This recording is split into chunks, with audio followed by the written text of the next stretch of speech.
Welcome to the Slop Farm. Enjoy the video. You begin by setting clear prerequisites that protect integrity and transparency.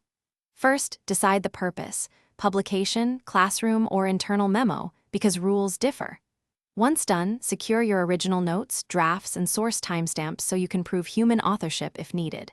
Make sure to adopt a human-first workflow.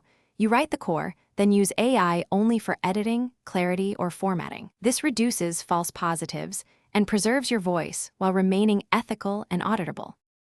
Once you have a draft, focus on humanizing and documenting changes so detectors and reviewers see a human process.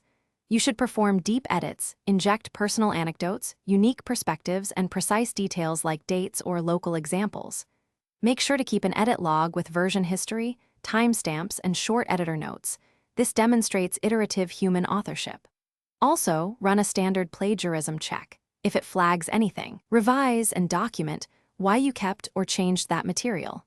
You finalize by being transparent and thorough so your work stands up to scrutiny. Disclose any AI assistance where policies or ethics require it, and then finalize with careful fact-checking, full citations, and a human-style pass for consistency. If a detector flags your content, respond by providing your edit log and sources, revising the flagged sections with clearer human voice, or consulting an independent reviewer. This troubleshooting path protects your reputation and resolves misunderstandings. Thanks for watching. Consider subscribing if we helped you today.